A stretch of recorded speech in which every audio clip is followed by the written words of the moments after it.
All right, y'all, let's talk about plans and weather and how these things play in with each other. So originally, our plan was to sail Southeast Alaska a little bit with the kids over the summer.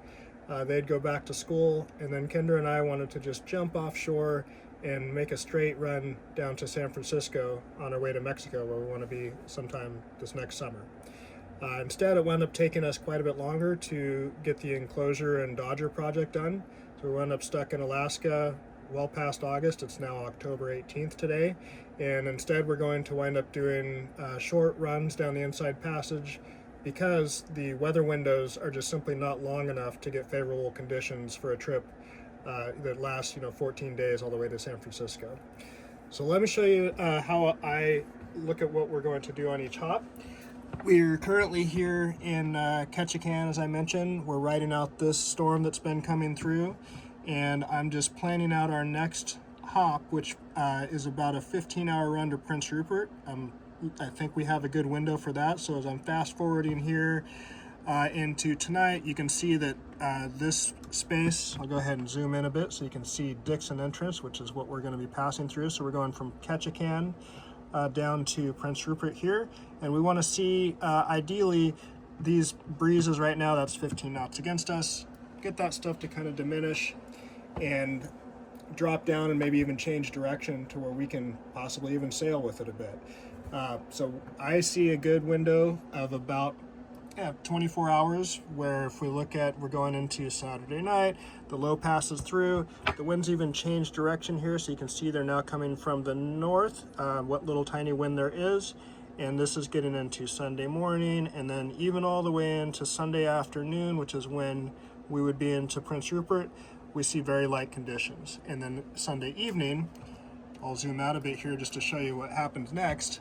The next low comes through, and this is the pattern that you see in the Gulf of Alaska during the winter over and over again. These lows just keep coming on through, and they create these very strong southwesterly winds that are really not ideal for us to be making our way south. You can see the next one coming there on Tuesday, get into Wednesday, another one comes in, and it does look like, actually, interestingly, it lines up to where next weekend, this is Friday evening, and then into like Sunday, we might get conditions that make sense for another hop after Prince Rupert, which lines up really well, so I can just work while we're at anchor in Prince Rupert over the week.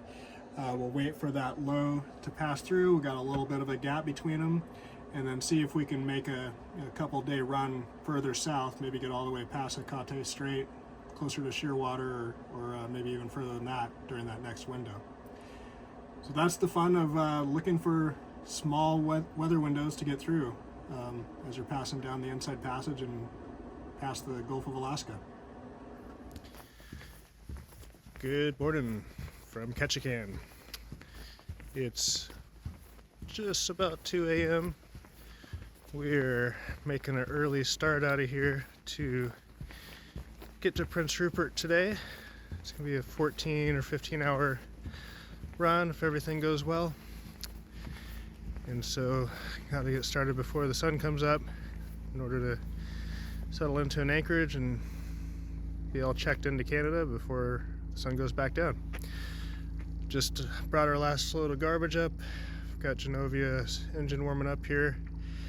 Just gonna unhook the shore power and push off the dock, get us going.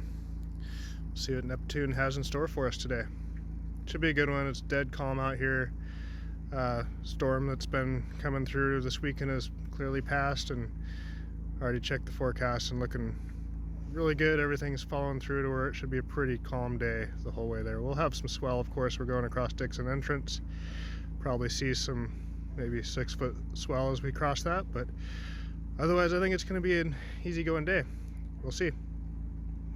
We're underway from Ketchikan. Here's what Ketchikan looks at night. Look at night.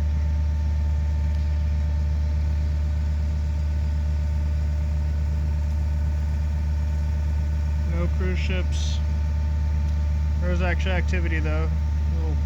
As with all the Alaskan towns, when we've been leaving early in the morning, there's little boats cruising around already. It's only 2:30 and it's already Still going on. Seems like it goes on all night.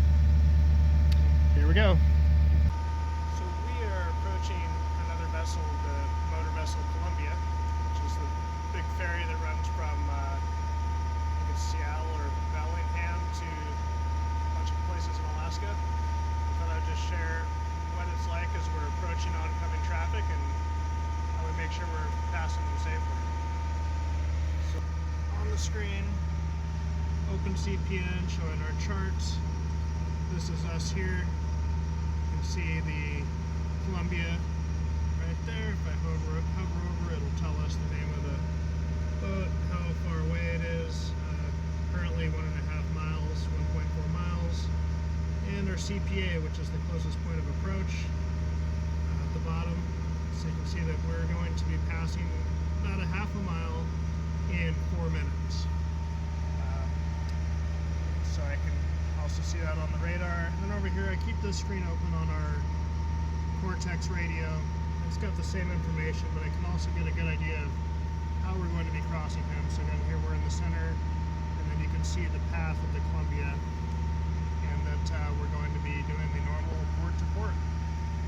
So, pretty normal situation. No need to call each other since it's standard passing. I'll show you outside what it looks like currently. Still dark, of course.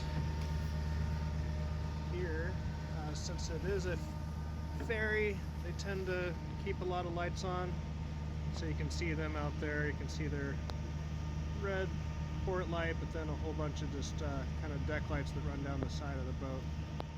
Pretty visible compared to things like even giant tankers, which would just have a couple white lights and the red and green lights on. So yeah, that's passing traffic in the night. Well, we're just entering Canada and leaving Alaska after 3 amazing months. So, welcome to Canada. Here we go.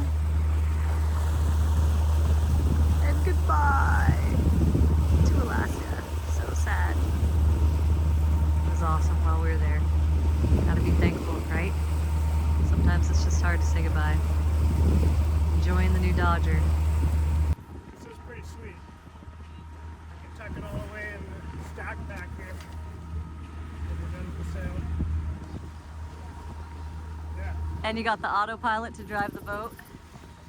Yeah, this will be perfect for dodging bombies. Remote control autopilot, good view. It's pretty sweet. Of course, no transit through this area is complete without seeing a bunch of whales. I don't think we'll ever get tired of turning off the motor and just listening to their presence. Don't forget about that part. Back to Canada. When entering a country, it's customary to fly the yellow quarantine flag. And then, once you've legally cleared in, put up that country's flag and keep it flying while there. With this process out of the way, we took an opportunity to stretch our legs and walk up to a local brewery. Cool. Here we grabbed a beer and gave each other a cheers to our amazing few months in Alaska. The end of an incredible trip we'll never forget. We watched the active waterfront of Prince Rupert before hurrying back to the boat just as the sun was going down. We needed to scurry across the bay before it got completely dark, as we had a challenging anchorage to get into, known as Pillsbury Cove. Here there's a fish farm with hundreds of buoys scattered all over the place. We recorded this during the day just to show you what it was like. When we got there that night, we really could only see the brighter colored buoys, and had to just slowly meander our way through them until we got to a place we could anchor. It wound up being quite a raucous evening, seeing gusts up to 45 knots, and a pretty rough sea state for an anchorage. Despite the weather not being perfect for it, we were happy to get out of Prince Rupert and continue our journey south. This is the true beginning of the Inside Passage, where we'll see calmer and smaller bodies of water from here on, with just a few exceptions.